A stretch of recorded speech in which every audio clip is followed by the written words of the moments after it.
Hola, gentiles amigos, gracias por estarnos escuchando. Esta es la Iglesia Cristiana El Camino de la Cruz.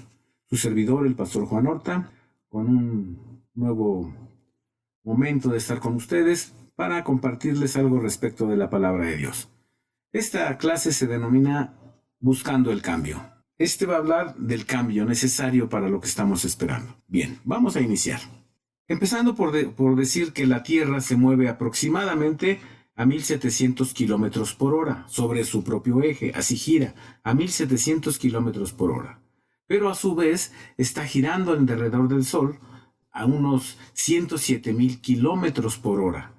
Y el Sol o el sistema solar completo se está moviendo aproximadamente a 2000 kilómetros por hora. Es decir, todo se mueve. Estamos moviéndonos en un planeta que gira y que además se mueve alrededor del Sol, que a su vez se mueve por el espacio en relación a las galaxias. Y obviamente las galaxias también se están moviendo. Así que todo se mueve, todo cambia, nada permanece quieto, todo debe tener un cambio. Y si nosotros somos cuidadosos y atendemos a esto, pues Dios es un Dios que todo el tiempo se está moviendo, todo el tiempo está haciendo cosas. Pero vamos a ver lo que Dios pronostica para la tierra, lo que Dios habla respecto de la tierra. Hoy la gente está diciendo es que ya se acerca el fin del mundo, ya no, y hablan como si no hubiera haber planeta. La verdad es que no es así. Cuando Dios habla de mundo se refiere a la sociedad humana, al orden humano. Es decir, los gobiernos, los reinos que nosotros hemos establecido en la tierra, de alguna manera bajo su supervisión, bajo su voluntad, pero de alguna forma es la sociedad a la que se refiere Dios cuando dice el mundo. Entonces, cuando el mundo se acabe, cuando la sociedad humana termine su tiempo, vendrá y Dios implantará su reino y viviremos conforme a las normas de Dios, porque ahorita estamos viviendo como se nos ocurre, como se nos antoja. Hacemos tantas tonterías y hacemos tantas cosas supuestamente en favor de la igualdad, pero la realidad es que estamos yendo en contra de la voluntad de Dios. Dice la palabra en Génesis 8:22. Todavía serán los tiempos de la tierra, la sementera y la siega, y el verano e invierno, y día y noche no cesarán. Entonces, necesitamos entender que todo esto tendrá su tiempo y tendrá su momento. La tierra seguirá con sus ciclos, Dios renovará la tierra, lee Apocalipsis, ahí están muchos de los cambios que van a ocurrir en la tierra. Entonces, por eso es que nosotros debemos de estar cambiando. Si nosotros llegamos al conocimiento de Dios, nosotros llegamos al cristianismo, pero no ha habido cambio en nosotros, es decir, no estamos cambiando, no estamos mejorando, entonces algo está mal, algo no está bien. Y vimos en las clases pasadas que nosotros tenemos la oportunidad de acceder a los niveles que Dios tiene para nosotros. Dijimos que hay 4 habitaciones finales. Una, el infierno, que al final será lanzado en el lago de fuego. Luego vimos que hay lugar del atrio, donde los que estén en ese nivel estarán en los nuevos cielos. Después, en lugar santo, los que tienen brillo de luna, ellos estarán en la nueva tierra. Y luego, los que tengan brillo de sol, los que alcancen el lugar santísimo, estos estarán en la nueva ciudad, o ellos mismos serán la nueva ciudad. Entonces, para alcanzar eso, para lograr eso en nuestras vidas, necesitamos cambiar. La palabra de Dios nos enseña que debemos cambiar, que debemos dejar lo que somos para ser cada día más como Cristo Jesús, el Hijo amado del Señor. Todo está en constante cambio y movimiento. La creación de Dios se mueve y aunque es inmensa y majestuosa, se mueve, cambia constantemente. Y si la obra de Dios nos muestra parte de su naturaleza, entonces Dios se mueve. Él no cambia porque Él ya es perfecto, Él no tiene hacia dónde cambiar. Es todo lo que puede ser, nadie puede llegar a ser nada más, él es lo máximo, para Él ya no hay a dónde hacerse. Él ya no puede cambiar, Él es perfecto y permanecerá, y es la inmutabilidad de Dios. Dios no cambia, pero todo lo que Él toca, todo lo que crea, está en movimiento, en constante movimiento. Y si Dios es nuestro creador, Él nos creó y nos formó un hábitat para estar aquí en la tierra. Cuando nosotros éramos semillas todavía, ya éramos nosotros semillas y todavía la tierra no era formada. Después formó la tierra formó el universo, formó muchas cosas para ponernos en ese lugar especial en la tierra. Veamos esto un poquito más claro. En el principio no hay nada, solo Dios. Después Dios hace la creación. La creación de Dios se manifiesta, pero nosotros fuimos creados en ese ínter, entre que no hay nada y que crea Dios los cielos y la tierra. En ese intermedio fuimos creados nosotros. Lo vamos a ver con toda claridad. Nosotros éramos semillas, todavía no teníamos un cuerpo, y Él nos estaba protegiendo en un lugar especial. ¿Cuál es este lugar especial? Vamos a Efesios 1:3. Dice la palabra de Dios así: bendito el Dios y Padre del Señor nuestro Jesucristo, el cual nos bendijo con toda bendición espiritual en lugares celestiales en Cristo. Esta palabra en Cristo, significa dentro de Cristo.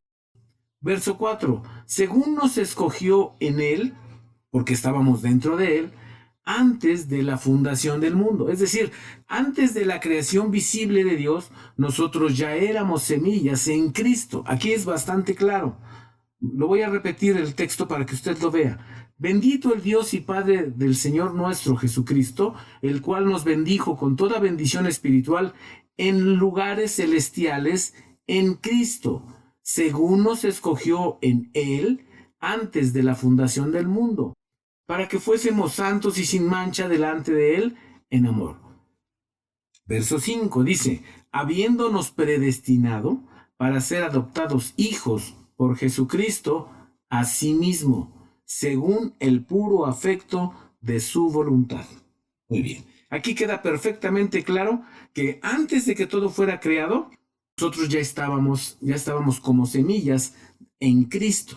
Después creó los cielos y la tierra, creó el mundo, y entonces Dios nos vino a poner en este mundo que Él había creado, en esta tierra que Él preparó. Ahora, vean de dónde venimos. Dice Isaías 51:1, de ahí venimos usted y yo. Oídme, dice la palabra de Dios, los que seguís justicia, los que buscáis a Jehová, mirad a la piedra de donde fuisteis cortados, y a la caverna de la fosa de donde fuisteis arrancados. Es decir, ¿quién es la roca? La roca es Cristo. Cristo, desde antes de la fundación del mundo, desde antes que hubiera un mundo natural, Él es la roca viviente, la roca eterna, que estuvo, que está y que estará por los siglos de los siglos. Él es Cristo. Y dice, mirad la piedra de donde fuisteis cortados. Usted y yo fuimos cortados, fuimos arrancados de esa roca eterna llamada Cristo. Dice, y a la caverna de la fosa de donde fuisteis arrancados.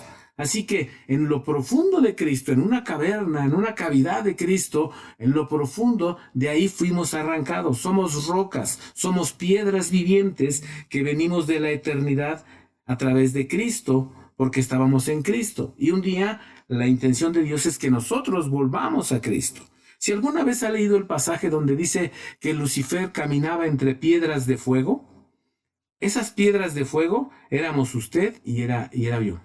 Ahí estábamos, éramos piedras de fuego, piedras vivientes del Dios eterno, que no teníamos un cuerpo físico todavía, hasta que viniéramos a la tierra y naciéramos en un cuerpo humano. De la misma manera que Jesús fue puesto en un cuerpo humano, engendrado por el Espíritu Santo en María, de la misma manera nosotros, siendo semillas, fuimos puestos en un cuerpo humano. Ahora, la palabra cuerpo dice aquí, nuestro cuerpo, ¿cómo fue hecho? Dios hizo de la tierra, tomó lodo, tomó tierra y formó un cuerpo. Y luego nos formó, y dice la Escritura que sopló en nuestra nariz aliento de vida, y entonces fue el hombre en alma viviente, y Dios tenía que ponernos en un lugar especial. Otra vez, veníamos de un lugar especial en la eternidad, en Cristo, y nos puso en otro lugar especial que Él hizo. Génesis 2:8. Y había Jehová Dios plantado un huerto en Edén al oriente, y puso ahí al hombre que había formado. Este texto es muy cortito, pero encierra un mundo de cosas, porque aquí habla no que Dios hizo un huerto del Edén, sino que dice que en el Edén él plantó un huerto. Si lo leen cuidadosamente, dice que en Edén él plantó un huerto. ¿Dónde lo plantó?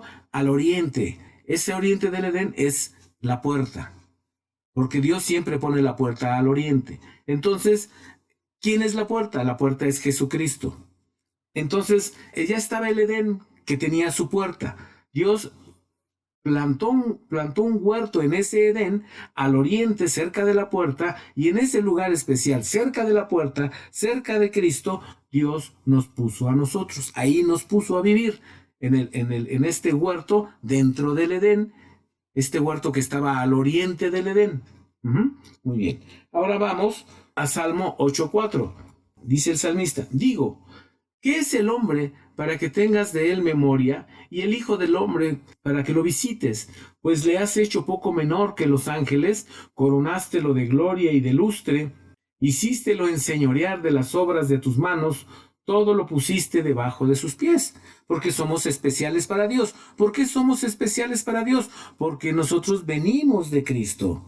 La sustancia de la que estamos hechos espiritualmente viene de Cristo. Ahí estábamos en Cristo. Por eso el Padre nos ama tanto.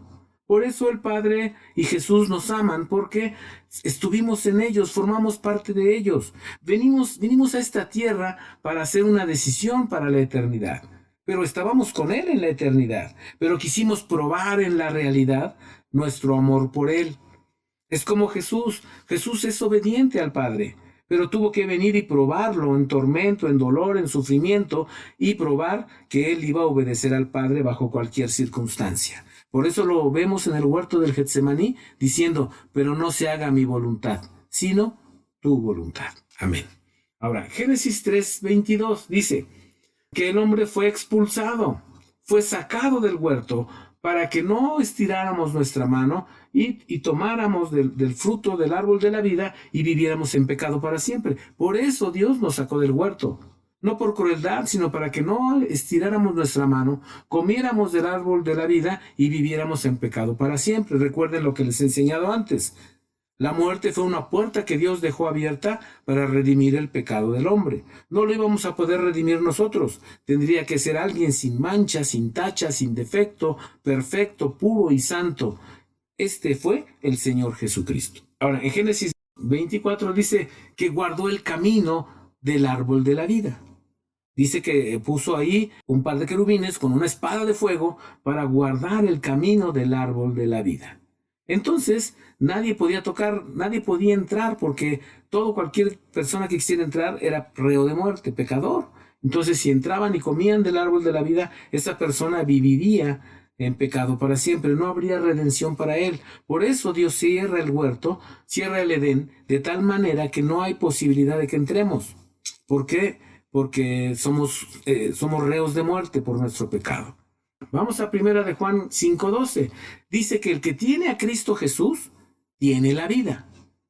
El que tiene a Cristo, el que tiene a Jesús, el que le aceptó como su Salvador, el que confesó con su boca que Jesucristo es el Hijo de Dios y además lo creyó en su corazón, es decir, rindió su corazón, rindió su voluntad a esta verdad que Cristo es el Señor, entonces este tiene la vida, porque aceptó a Jesús como su Salvador. Entonces, si yo ya tengo la vida, vamos a imaginar que yo muero habiendo recibido a Jesucristo como mi Salvador. Yo ya tengo la vida, yo no voy a morir, yo voy a dormir, dice la Escritura, que los que mueren en Cristo solo duermen. Entonces yo voy a dormir esperando el día de la resurrección. Pero ¿qué va a pasar conmigo? ¿Se acuerdan que les dije en las clases pasadas que cuando Jesús murió en la cruz, fue sepultado, su cuerpo fue a la tumba, su alma bajó a los infiernos, bajó a los abismos profundos, al corazón de la tierra, para llevar ahí nuestro pecado y nuestra culpa? Él descendió hasta allá. Entonces, cuando Él regresa, cuando Él resucita, dice la Escritura que Él tomó cautiva la cautividad. Todos los que estaban ahí esperando el cumplimiento de la promesa del Salvador, todos ellos que estaban en ese lugar especial que era el seno de Abraham, todos ellos fueron tomados por el Señor y llevados a otro lugar. ¿Se acuerdan que les dije? Bueno, ahorita vamos a ver a dónde los llevó. Ya Él resucita, ya Él viene vencedor, viene victorioso, ya le arrebató las llaves del infierno y de la muerte al diablo. Entonces toma la cautividad, toma a todos aquellos que habían creído en la promesa, todos aquellos que habían confiado que un día vendría el Salvador, los toma y los lleva a un lugar especial. Todos ellos murieron creyendo en Cristo, creyendo en la promesa, aceptando que Él pagaría el precio de sus pecados, como lo hacemos nosotros. Entonces, toma cautiva la cautividad, los toma y los lleva a un lugar especial. ¿Qué es este lugar especial? No es otra cosa que el Edén. Usted dirá, pero el Edén está cerrado y está sellado. Está sellado para que la gente no pueda entrar y comer del árbol de la vida. Pero nosotros ya comimos del árbol de la vida cuando aceptamos a Jesucristo como nuestro Salvador. La vida ya está en nosotros. Ya no hay riesgo de que comamos del árbol de la vida porque ya fuimos salvos. Ya no nos vamos a perder. Podemos vivir eternamente. Ya podemos comer. El huerto está abierto para nosotros. Así que Dios toma, el Señor Jesús resucita, toma la cautividad, toma los de la promesa y los lleva a este Edén, los lleva a este lugar especial. Ahí los pone en tanto que morimos todos los demás, o Él viene en las nubes para llevar a su iglesia. Recuerden que Él va a venir en las nubes, los muertos en Cristo, es decir, los que están ahora en ese huerto del Edén, esos que murieron creyendo en Cristo, los del pasado y los del presente, están ahí esperando el momento de que se les vuelva a dar un cuerpo glorificado y puedan subir con Él en las nubes y ser llevados a los lugares donde vamos a estar en la eternidad. Es decir, cuando nosotros muramos, ¿qué es lo que va a pasar con nosotros, los que estemos vivos?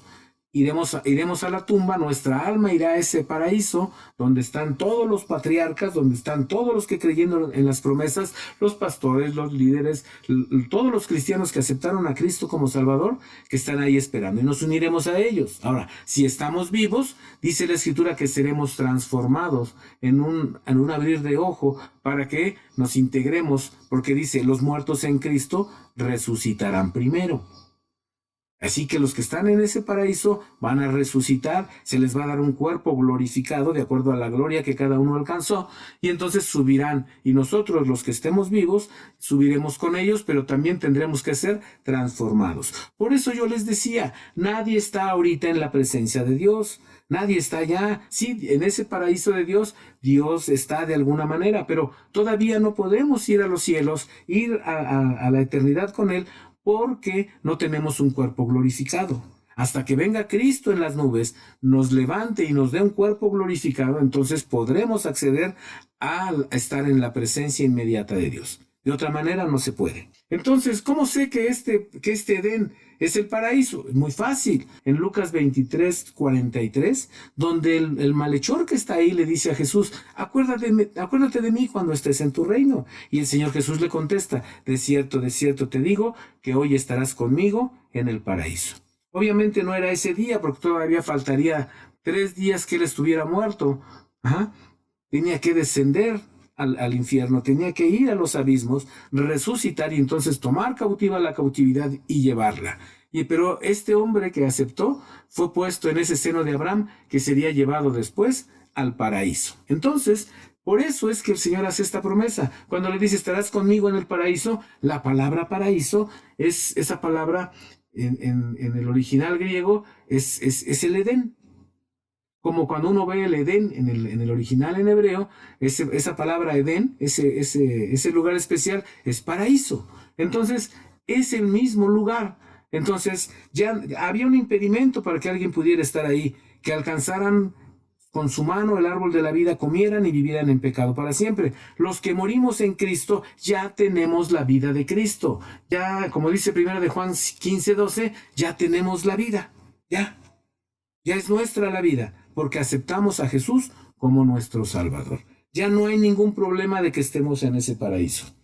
Tendremos cuerpos transformados para la eternidad, porque Dios preparó lugar para nosotros. Juan 14:2 dice, en la casa de mi Padre muchas moradas hay. De otra manera os lo hubiera dicho, voy pues a preparar lugar para vosotros.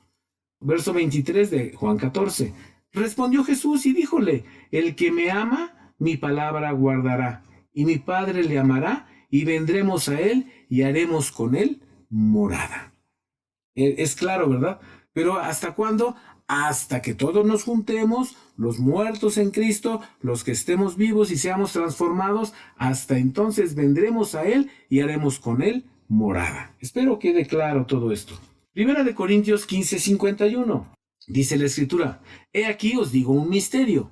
Todos ciertamente no dormiremos. Recuerden, dice dormiremos porque los que creemos en Cristo Jesús no morimos, solo dormimos. Dice no dormiremos, mas todos seremos transformados. Todos tenemos que ser transformados para ir a esas habitaciones celestiales, a esos lugares en el Padre Eterno, ¿de acuerdo? A hacer morada con Él.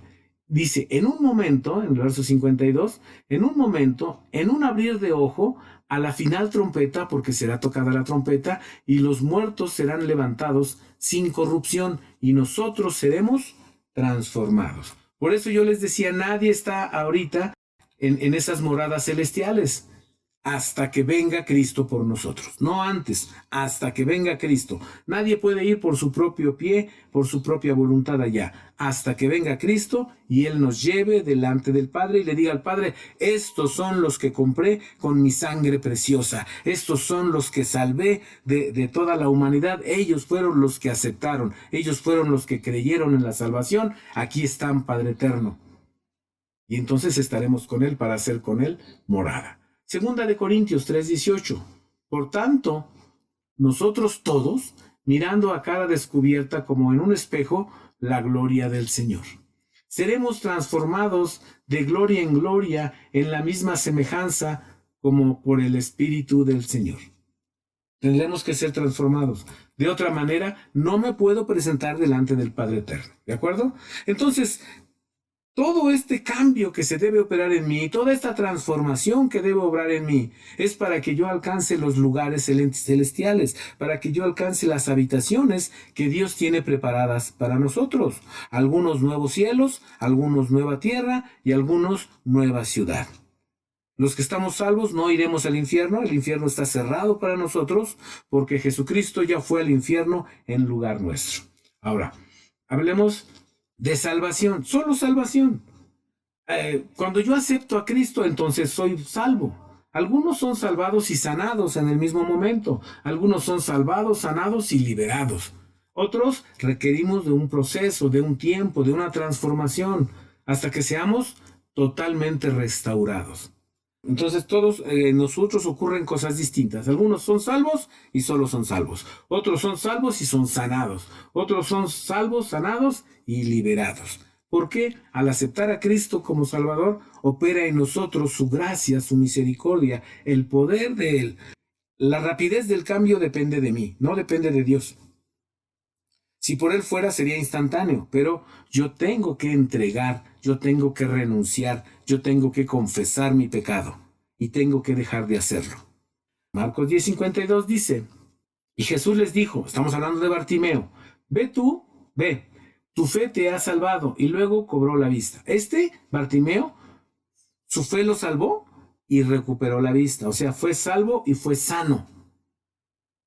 No como el malhechor, que solamente fue salvo. ¿Estamos de acuerdo? El malhechor en la cruz reconoció al Señor Jesús, pero murió. Así que solamente fue salvo. Bartimeo fue salvo y cobró la vista, es decir, fue sanado. Dice, y seguía a Jesús en el camino. Lucas 17:19. Levántate, vete. Tu fe te ha salvado. ¿Quién es este? Este es uno de los 10 leprosos. Recuerdan que Jesús sana a 10 leprosos y solo uno regresa a darle gracias. Él vuelve y le da gracias. Entonces ese no solamente fue curado, también fue salvo, porque regresó a los pies de Cristo Jesús. Lucas 13:11 dice, he aquí una mujer encorvada que tenía espíritu de enfermedad 18 años atrás y andaba agobiada, que en ninguna manera se podía enestar, es decir, se podía levantar, se podía erguir, se podía enderezar. Verso 12, y como Jesús la vio, llamóla y díjole, mujer, libre eres de tu enfermedad. Ahí el Señor Jesús la sana, solo la sana. Lo que pase después ya es cosa de cada quien. A veces gente se acerca al Evangelio porque está enferma, recibe sanidad y se va, y no alcanza salvación. Hay gente que viene porque tiene problemas económicos, recibe el favor de Dios y entonces resoluciona su situación económica y se va. y no recibes salvación. Hay quienes vienen por una necesidad, pero al recibir la bendición de Dios, quieren conocer a Dios, quieren acercarse a Él, quieren estar con Él, quieren caminar el camino de Él, y entonces estos alcanzan salvación también.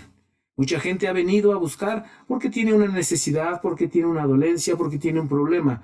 Cuando soluciona su problema, porque Dios así es, la gente a veces se va, dejando atrás la salvación que Cristo le está regalando. Solo quería el regalo, no querían la salvación. Solo querían el bienestar, no querían la salvación. Esos serán condenados, desafortunadamente. Colosenses 1:13 dice que Jesús, que nos ha librado de la potestad de las tinieblas y trasladado al reino de su amado Hijo, Jesucristo nuestro Salvador. Es decir, Él nos libertó. No solo nos liberó del pecado, no solo nos liberó de nuestra pasada de manera de vivir, nos libró de enfermedad, también nos libró de vicios, de prácticas pecaminosas que nosotros hacíamos. Cuando una persona es liberada, no necesariamente es liberada de un demonio, a veces es liberada de una práctica incorrecta, libre del vicio, libre del alcohol, libre de las mentiras, libre del chisme, de lo que sea que Dios tenga que liberarnos a cada quien. Esta fue la etapa de desarrollo como salvos. Nosotros somos salvos porque recibimos a Cristo, porque creímos que Cristo es el Hijo de Dios. Lo confesamos con nuestra boca y lo creímos en nuestro corazón. Tiene otra etapa, la etapa del crecimiento. Ahí dentro de los cristianos está la etapa de la salvación. Ahí están los salvos que van a ser solo salvos, brillo de estrella. Están en nivel atrio. Ahora, los que decidieron crecer, perfecto, esos están en otro nivel. Veamos lo que dice la palabra de Dios. 1 Corintios 6:11. Estos erais algunos, mas ya sois lavados, mas ya sois santificados, mas ya sois justificados en el nombre del Señor Jesús por el Espíritu de nuestro Dios. Son etapas que nosotros debemos de vivir. Juan 3:30, que nosotros debemos menguar y que Cristo dentro de nosotros debe crecer. Es lo que les vengo enseñando. Cada vez menos actitudes como las que yo tengo, cada vez menos enojos, cada vez menos pleitos, cada vez menos incomprensión, celos, iras, contiendas, disensiones, pleitos, enemistades, adulterios, fornicaciones. Todas estas cosas deben menguar en mí para que crezca Cristo, para que crezca la bondad, el amor, la fe, la misericordia, el perdón, el gozo. Todas estas cosas deben crecer en mí. Es decir, que Cristo crezca en mí y que yo cada día vaya menguando. Ese es el proceso en el que nosotros debemos entrar. Porque si nosotros no entramos en ese proceso, entonces difícilmente vamos a alcanzar los esponsales con el Jesús. Ya no estoy hablando de salvación. Ya estoy hablando de la estatura mayor, que es alcanzar los esponsales con Jesucristo, el Hijo de Dios. Para eso debe haber una conversión. Es decir, dejar de ser lo que soy para ser como Jesús. Muy difícil se ve, pero es posible a través del Espíritu Santo lograr esta transformación. Hechos 3:19 nos dice, así que arrepentíos y convertíos, para que sean borrados vuestros pecados, pues que vendrán los tiempos de refrigerio de la presencia del Señor. ¿Qué necesito? Arrepentimiento y conversión. Ya me salvó, ahora debo buscar la conversión. Por eso esta clase se llama, tiene relación con el cambio, con la transformación. Yo necesito ser convertido, ser transformado, cambiar. Eso es lo que necesito para poder alcanzar los esponsales con mi Salvador Jesucristo. Vean lo que dice Romanos 1:5. Por lo cual recibimos la gracia y el apostolado por la obediencia de la fe. Es decir, si nosotros obedecemos a la palabra de Dios, obedecemos, creemos lo que Jesús hizo, entonces recibimos la gracia y el apostolado. 2 Corintios 9:11, para que estéis enriquecidos en todo para toda bondad, la cual obra por nosotros hacimiento de gracias a Dios, porque la suministración de este servicio no solamente suple lo que a los santos falta, sino también abunda en muchos hacimientos de gracia a Dios, que por la experiencia de su suministración glorifican a Dios por la obediencia que profesáis al Evangelio de Cristo. En otras palabras, Recibí la salvación de Cristo. Recibí la palabra de Dios a través de la Biblia, a través del Espíritu Santo. ¿Para qué? Para que yo sea obediente al Evangelio. Si el Evangelio dice no fumes, no fumo. Dirán ustedes, es que nunca en el Evangelio dice que no fume, no, la palabra fume no aparece. Claro que no aparece. Pero sí aparece cuando dice y cosas semejantes a estas, pleitos, borracheras, enemistades, dice la Escritura en Gálatas, y cosas semejantes a estas. Entonces, todo vicio, toda cosa que denigra o que enferma mi cuerpo, no es de Dios. Todo aquello que lastima mi ser, no es de Dios. Todo aquello que no ayuda a santificar, a glorificar a Dios, no es de Dios. Es bien sencillo.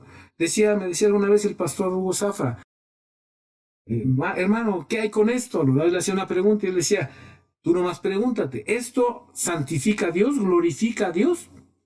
¿Esto que vas a hacer glorifica a Dios? No, no lo hagas entonces. Si no glorifica a Dios, no lo hagas.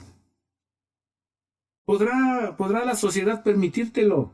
¿Podrá la sociedad estar de acuerdo? ¿Podrá la sociedad hacerlo impunemente? Pero tú no, porque tú fuiste comprado con sangre a través de la muerte de Cristo en el Calvario. Entonces hay cosas que yo ya no debo hacer, que puedo hacer, pero que no debo hacer. Efesios 4:22. A que dejéis cuanto a la pasada manera de vivir al viejo hombre, que está viciado conforme al error. Debo de dejar mi viejo hombre, debo de dejar mi pasada manera de vivir, la que conocí antes de entregarme a Cristo, la que recibí de mis padres. Eso debo dejarlo de lado ya, ya no debo continuar ahí. Primera de Pedro 1:18, sabiendo que habéis sido rescatados de vuestra vana conversación. En la versión 60 dice, de vuestra manera de vivir, la cual aprendiste o recibiste de vuestros padres, no con cosas corruptibles como oro o plata, sino con la sangre preciosa de Jesucristo nuestro Salvador. Nosotros no fuimos comprados para continuar en desobediencia. Nosotros no fuimos comprados para vivir un evangelio a nuestra manera. Vivimos para vivir el evangelio como está escrito en la palabra de Dios. Dice el Señor, sed santos como yo soy santo. Sin santidad, no nos engañemos, sin santidad nadie verá al Señor. Y la gente dice, bueno, pero ¿qué es santidad? Santo es apartado, santo es consagrado, santo es alguien que decidió apartarse, que decidió alejarse de todas las prácticas que antes hacía, lo que hacía en su pasada manera de vivir. Cuando yo dejo lo que hacía antes, entonces me acerco a Dios, me consagro, me aparto para Dios. Si lo que hacías antes, nadie te lo censuraba porque el mundo así vive. Pero ya que entras dentro de las leyes del reino de Dios, porque aceptaste a Cristo como Salvador, entonces debo vivir dentro de los parámetros que la palabra de Dios señala para mí. No estoy hablando, fíjense, no estoy hablando de los viejos rituales del Antiguo Testamento, sino del Evangelio. Dice el Evangelio cuando le preguntan a Jesús, entonces, Señor, ¿qué haremos? ¿Cuál es el primer mandamiento? Y el Señor les dice, amarás a Jehová tu Dios por sobre todas las cosas. Y el segundo mandamiento es semejante a este, amarás a tu prójimo como a ti mismo. En estos dos se cumplen la ley y los profetas. Toda la ley que Dios le dio a Moisés, todo lo que está en Éxodo, en Levítico, en Números, en Deuteronomio, todo lo que está ahí se cumple amando a Dios por encima de todas las cosas y a mi prójimo como a mí mismo. Ahí estoy cumpliendo toda la ley y los profetas. Porque si amo a Dios, bueno, no voy a querer pecar, ¿o sí? Dice el Señor Jesús, el que me ama mi palabra guardará. El que me ama mi palabra guardará. ¿Qué dice su palabra? ¿Qué dice? Dice que debo pelear, dice que debo matar, dice que debo mentir, dice que debo chismear, dice que debo odiar, aunque me hayan hecho algo terrible, dice que debo no perdonar. No dice eso, no dice eso. El que ama realmente sigue o se sujeta a la palabra de Dios. Cuando nosotros vivimos en amor a Dios, nos sujetamos a su palabra, nos sujetamos a su voluntad. Y cuando amamos a nuestro prójimo, ni le mentimos, ni lo engañamos, ni lo robamos, ni lo matamos, ni hablamos de él, ni andamos chismeando de él, porque se supone que le amamos. Cuando nosotros verdaderamente amamos, no hacemos estas cosas. Por eso podemos resumir todo el Evangelio, tiene muchas cosas, pero podemos resumirlo porque así lo dice el Señor. Amarás a Jehová tu Dios por sobre todas las cosas, por sobre tu trabajo, por sobre tu esposa, por sobre tu perro, por sobre tu casa, por sobre tu coche, por sobre tu equipo de fútbol, por sobre todas las cosas, por sobre tu comodidad, por sobre tu esparcimiento, por sobre tus costumbres, por sobre tus tradiciones, por sobre la moda que el mundo te impone, por sobre tantas y tantas cosas que ponemos en primer lugar que mi relación con Dios, porque están encima de la relación de Dios. Entonces, este crecimiento se tiene que dar en mí. Tiene que haber este cambio, tiene que haber esta transformación, donde yo ame a Dios más que a todas las cosas y donde ame a mi prójimo más que a mí mismo, o como a mí mismo. Que se acuerdan que en alguna clase ya les enseñé que es el mismo amor, porque Jesús dice, como el Padre me amó, yo los he amado. Entonces, como el Padre ama al Hijo, así el Hijo nos ama a nosotros. Y luego dice, yo os pido que os améis como yo los he amado. Entonces yo tengo que amar a mi prójimo como Jesús me amó. Entonces vean la cadena. El Padre amó al Hijo, así como el Hijo nos amó a nosotros, y así como nosotros debemos amar a nuestro prójimo. Es el mismo amor. No son amores distintos, es el mismo amor. Como el Padre me amó, así yo os he amado. Entonces, necesito cumplir la ley y los profetas. Ahora en Cristo Jesús. Es muy fácil porque solo tengo que confesar mi pecado. Es muy fácil porque ya está la sangre ahí. Es muy fácil porque es una sangre limpia en la que puedo confiar. Es como ahorita en esta etapa del coronavirus. Dicen, lávese las manos 20 segundos. Bueno, lávese los 30. Pero sabemos que yo me voy a lavar con la sangre de Cristo, que tiene capacidad para borrar, para quitar, para echar en sus espaldas mi pecado. De tal manera que cuando yo muera, yo pueda estar en ese lugar especial llamado paraíso de Dios, que donde fue puesto el seno de Abraham. Estoy hablando del regazo, no del pecho de Abraham, sino del regazo de Abraham, que ahí estaban todos. Fue puesto en el paraíso de Dios, esperando el día de la resurrección, cuando Cristo venga en las nubes y los muertos en Cristo se levanten primero, y luego los que estemos vivos nos juntaremos con ellos, siendo transformados para subir y estar con Él en esas habitaciones que Dios ya preparó para nosotros. ¿Cuáles son esas habitaciones? Nuevos cielos, nueva tierra y nueva ciudad. Muchísimas gracias. Les agradezco mucho su atención. La Iglesia Cristiana, el Camino de la Cruz, les da las gracias. Su servidor, el pastor Juan Horta, les agradece y los bendigo en el nombre precioso de Cristo Jesús, nuestro amado Salvador. A Él sea la gloria, la honra por los siglos de los siglos. Amén. Gracias.